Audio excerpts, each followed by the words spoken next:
حمراء 1-0. قلت لكم هذه مباريات الرجاء والاهلي مستحيل تنتهي اصفار. كرة ممتازة وراسية اميز وبعيدة على الزنيتي وجول. شحات وعلي 5 اسيست. يا علي يا علي يا علي وي يا علي سي يا علي. حط الكرة علولو، تضرب الكرة من عبد المنعم فوق الجدار، طارت ودخلت وجيء برزق النادي الاهلي بجول.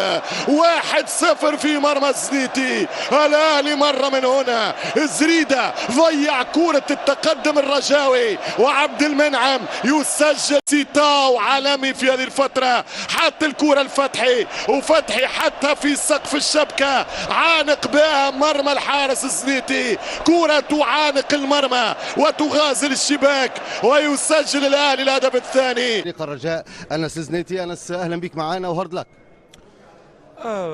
شكرا.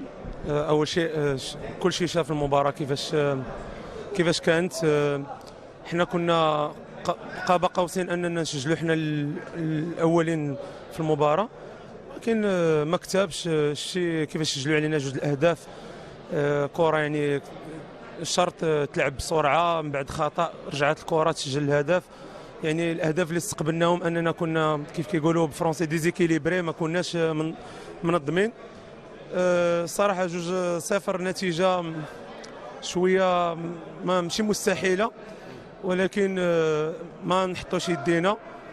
اسمح لي المقاطعه، يعني ظهرتم بشكل قوي في الشوط الاول، تغير الامر في الشوط الثاني. هل الهدف الذي جاء في اللحظات الاخيره من الشوط الاول احدث حاله من الارتباك لدى اللاعبين معنويا نفسيا؟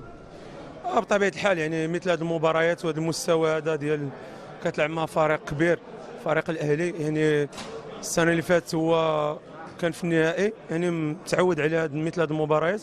كي شفتي الهدف اللي تسجل علينا في الشوط الاول، سيرتو في اخر دقائق، كيف قلت لك ما كناش منظمين في اخر الاوقات. كان علينا شويه التركيز، حيت من بعد العياء كيولي شويه اللاعب كيهبط التركيز ديالو. كان علينا نركزوا ونكونوا حماس اكثر باش نحاولوا ندخلوا يعني المستودع الملابس اننا 0-0، ومن بعد ذلك الفريق الاهلي يدخلوا شويه الشك. يعني احنا كيفاش ظهرنا في الشوط الاول، فبطبيعه الحال النتيجه ما كتنعكسش على المستوى ديالنا اللي قدمناه. كيف قلت لك نتيجه محبطه بين قوسين. يعني كيفاش حنا نكونوا في الميدان ديالنا، حنا كنا ما نكونوش نبقاو ديما كنفكروا في هذه النتيجه ديال 2-0. بطبيعه الحال نكون نتيجه قاسيه، ولكن الى اننا نقولوا باننا حنا نرجعوا في المباراه وغادي ندخلوا ونضغطوا ونسجلوا الهدف الاول ونقدروا نرجعوا في النتيجه، ويكون عندنا واحد الرغبه ومع الجماهير ديالنا بطبيعه الحال وفي ملعبنا. ما نعاودوش نفس السيناريو ديال المباراه اللي لعبنا معاهم في ربع النهايه، اننا سجلنا وشويه ارتكبنا. لا، ان شاء الله نسجلوا في كازا وغادي نزيدوا ان شاء الله نضغطوا. لما لا، النتيجه ديما هذه هي كره القدم، النتيجه ديما ملعوبه. ان شاء الله نقدروا نحطوا اللي في يدينا، لحقاش احنا عوالين على كاس عصبات الابطال هذه السنه هذه. شكرا جزيلا انس. الله يبارك فيك.